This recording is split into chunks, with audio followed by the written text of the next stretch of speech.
So living with 25 boys in the hostel at Q was quite a struggle on its own. My housemates would fight over a loaf of a bread.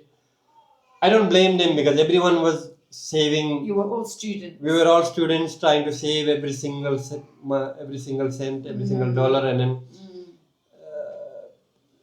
not everyone was happy to share things, and then the house would be a mess. Kitchen would be a it would be a very dirty, like. Was it all people from different countries? No, they were all Nepalese All because the Nepali. owner who bought that old house was a Nepali man, Uh-huh. and what he used to do was go and find new students even in the airport, try to get them and then bring him to his property where he bought few properties in Melbourne for very cheap and cramped those properties with new students so So that they can. illegal. He got caught, yes. But although we were paying like $300 a month only, but because he had so many people in one property, he was making good money.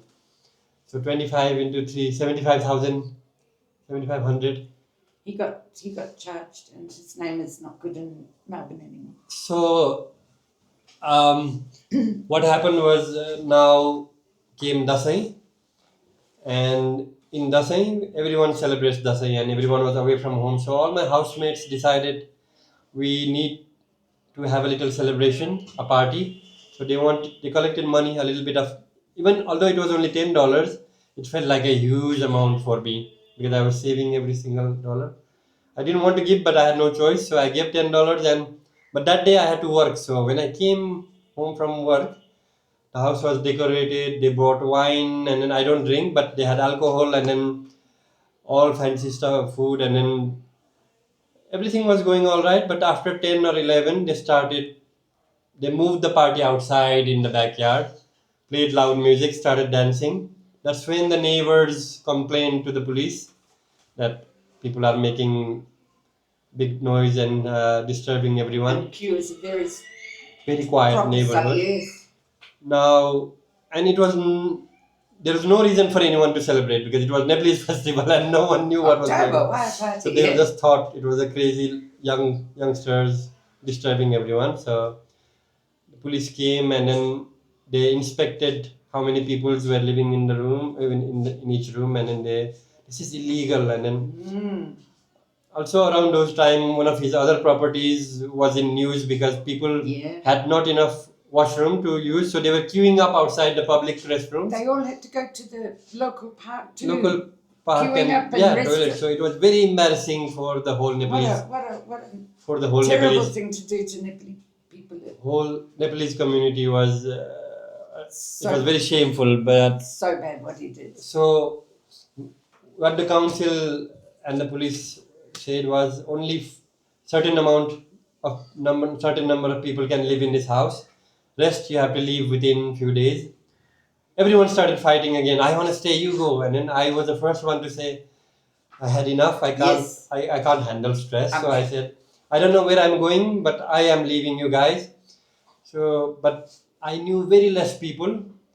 I knew only few people at work as well, and then I didn't know who to ask help from. We exchanged numbers. Yes, we did. And we talked sometimes, but yes. We exchanged numbers when we met on the And I said, if you bicycle, ever but need I don't think anything- we had ever talked No, on the because I phone. said if you ever need help or anything, You, and then you did. yes. You said, I remember you. The first person that came to my mind was you, and then what I did was I texted you. I think not called you, but I texted you saying, I am in trouble.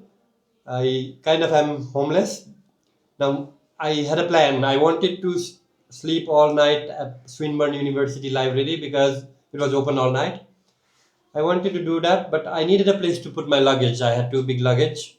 So I asked for your help if I could put my luggage in your place. And then when you got that message, you decided to help me, and then you actually set up a tent. You will not be sleeping. You are coming, and you are not paying. Yes, I gave you the choice of the tiny little room in the house where everyone's walking through the main room, Yeah. or I said summer because it's summer the tent. Because you were already living in a small house, Yes, not with big, three and people. with your daughter and then with your housemate. So, So yeah. that would be uncomfortable for you because that was the war. For you as well, and then I felt. Anyways, so you came with a car to. Oh, someone came, didn't they? Someone came, one of your friend, or you.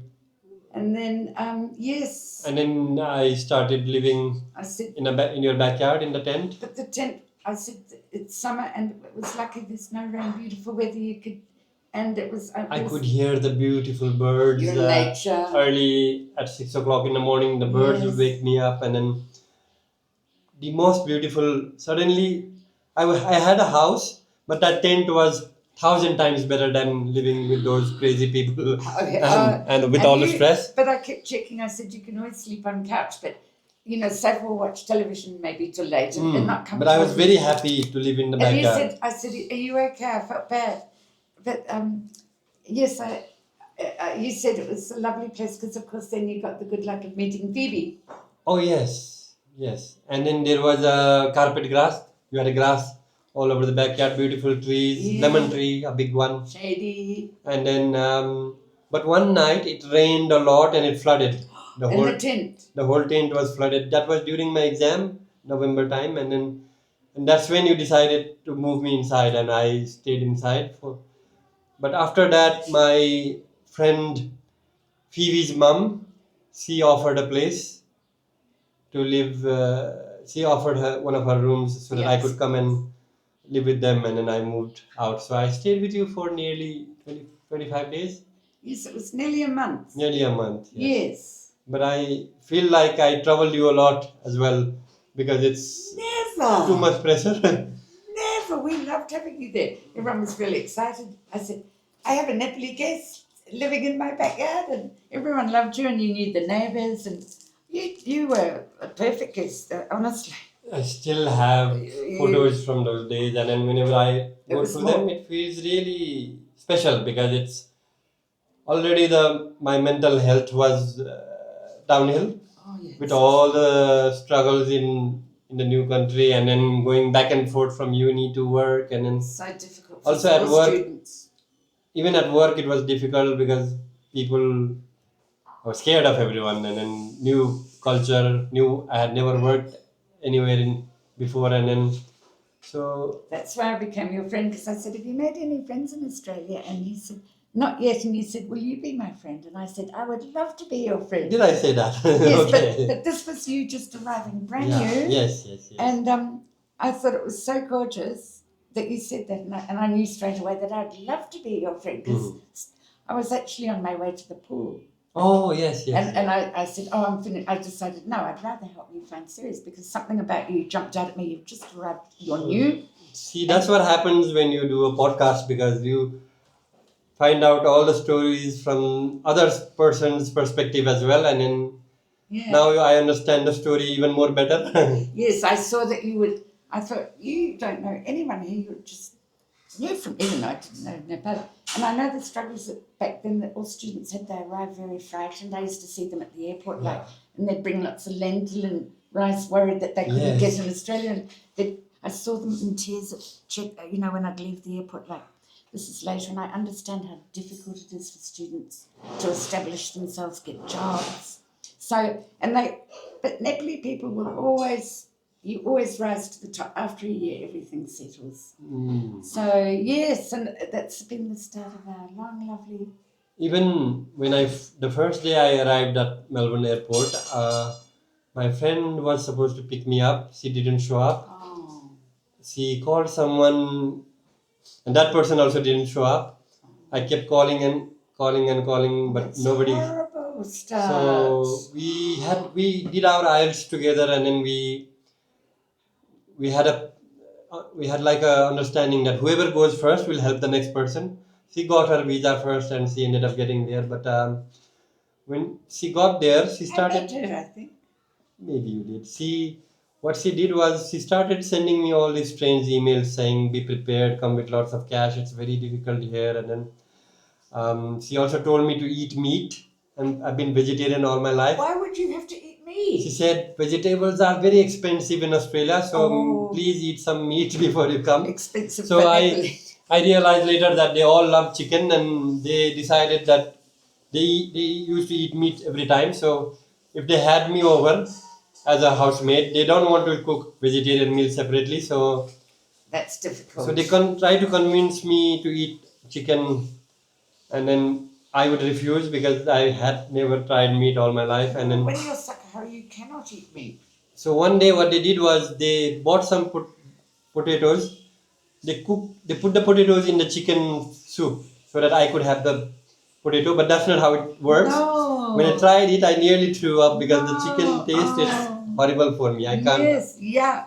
So I still remember that experience. So what I used to do was while living with them, I used to only eat rice only, no curry. They try to put some jol only, but it's still horrible for me. I still remember that terrible experience. So people can be so selfish sometimes to shoot your own needs. They can, but then I don't blame them because for someone who eats meat all their life, it doesn't make sense that someone who wouldn't eat meat and then They are Nepali you are talking about. yes, But Nepali would understand that different, like certain not castes everyone. do not eat Some meat. families Pure they Hindu do not eat meat, and you would think they would know that. the reason I don't eat meat is not because of my religious beliefs, but Oh, it's okay. my body has rejected it all Yes. my life. I gave up meat 4 years old, Okay. and people used to say you must. Even the doctor said your iron's low, you must eat. So lucky meat. I think that was the first place I lived in Melbourne, and I lived there for nearly 10 days, I think only. But luckily from there, I shifted to another house in Brunswick with. Uh, there were even more people, too many people. I can't remember the exact number. And Q was the third place. It was 25 people, very crowded, but it felt better because last place had even I think 40 people or something. So 25 people actually felt like a luxury. Sharing, I had my own room. I was sharing with only one or two guys. So that felt like a luxury compared to where I came from. So, but then the party night ruined it again, and then, but it felt like it was getting worse, but it was actually getting better every time. Now, there's a term called second hand, second hand story. Wait, I forgot the term. Um, Something that feels terrible at the time, but when you think about it later, you find it funny or interesting. Yes, There's a yes. term for it. I forgot what it is Oh called. yes, So I yes. recently learned that I term. think the best travel stories are your bit. Second class or second something like that. Anyway, so now that I think of all those chapters, I feel like things were actually getting better. I was going through those experiences so that I could be stronger as a. And those sort of things do make you stronger because I had no money for a long time living in Melbourne. I virtually only had chewing gum to eat at one stage. No money, I had to walk a long way to work with holes in my shoes. Wow. I could have run Merrill Bar at any time. How old were you back then? In my early 20s, before Lucy. And I had a job in a clothing factory because I'd just moved from Queensland where I had lots of work. And I too, and I was living with a group of people in Q2, and I got a job in a clothing factory, but I used to try and organise them to put in money, and I tried to organise so that we always had food in the fridge and they weren't so responsible back then, and the food would go in 3 days. I'd do a weekly shop and say, everyone give me $30 and we will have enough food for the week. Yeah. But it would all go in, and then we'd all run out of money, and I used How many people were you sharing? there was 1, 2, 3, there were 5 of us, but it was quite a big house. So to cut a long story short, I experienced that same thing, and I could have rung my Mero Bar at any stage and said, please, but I know how he worries. So I just put on a front, yes, I've got a job, and of course, eventually I got on my feet and everything was good. But it was just really difficult. When I look back at those days and coming home so hungry, I used to walk past shops, the potato cake, and I'd look in the window like, I wonder if they would donate a potato cake to me. Wow. And I used to get on the tram in the wet weather, and if I couldn't buy a ticket. I did that a lot. And I used to get kicked off. we all Some did people felt sorry for me, but yes, I've even, people go, Kicking out is fine as long as you don't get a fine. Yeah, people look at me and think, but I had many years living with nothing and times like that, but it made me stronger. I I'm not so spoiled. I've traveled so many times without a ticket in Melbourne in the beginning days. Now it's free for a while. Oh, really? While the petrol crisis is on, and they know. They made it free for everyone. Yes, you can go all around Victoria on the train anyway. Wow, really? But because I was living out in the country, Okay. our region, I used to catch the train to the city 1 hour. No train fare at all for everyone. No, because of the petrol crisis, they wanted cars off the road. People couldn't, so they said Even for international students? every person, even if you just hopped off the plane, you could just walk through the gate. So people were going to places in Victoria they'd never been, like up. And what happened was us that used the train for everyday travel to the city, because driving to the city all the time from there is... Well, how long has this happened? Oh, the minute that Trumpy war started. Okay. And then they made it half price, but... So it cost me... I wish petrol crisis was there when I was new in Melbourne. I know, because my ticket got so expensive. I know. It used to run out every 3 days. I thought, but I only put $30 on. So what happened is, I used to use the train to go back and forth to the city, but you could never get on because all those tourists from the city were taking up our seats, our country. No, it was funny. So anyway, I understand the struggle when you've got no money, but I also don't regret it because it made me a lot stronger, and I'm not so spoiled, and I can accept living in a very simple way because I'm grateful for a roof and food and water. That's it. I have a feeling that we need more time to finish this because it's... Oh, we've gone on about how we met. You can edit. Yes, it's going to be... No, I mean, we need to do this more. We need to do it more. So what? Why? Because now that I've started talking with you, all the things I've forgotten have started to come back.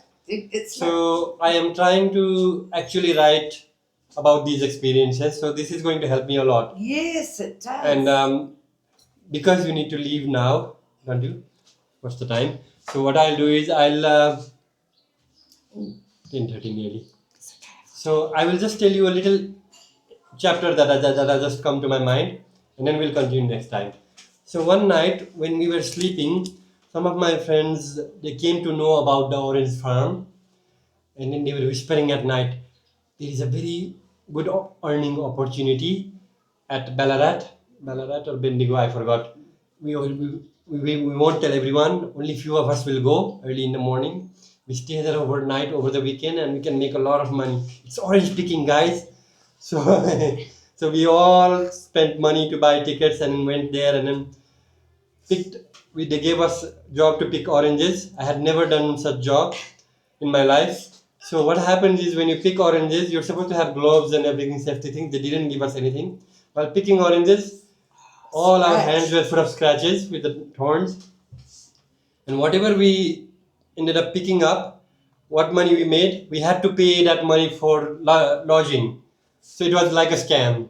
Very much a scam, yes. Yeah, so we ended up losing $30 or $40 extra while going there and then paying for the accommodation.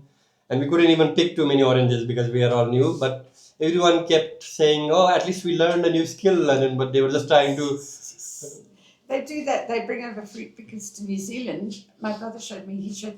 And he said the same thing. They come all the way from places like Papua New Guinea or Solomon Islands.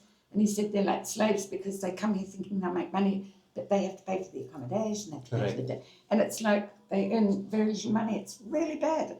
So yes, fruit picking is a hard job for little money. And while coming back again, everyone was fighting over a piece of bread that they brought because they were hungry, and other people wanted to share but they didn't want to pay.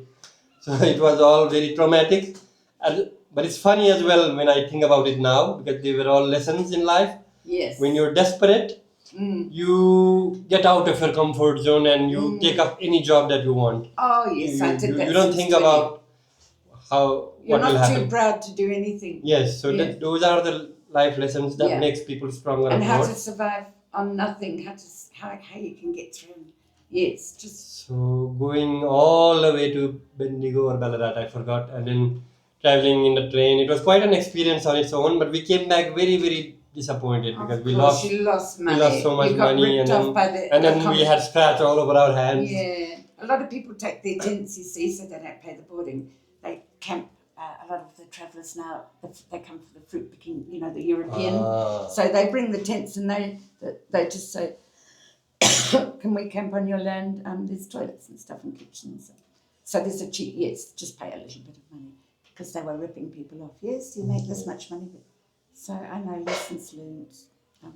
All right, so that was the first 3 months, around 3 months. We will continue the story next time. Okay. This is going to be a great series.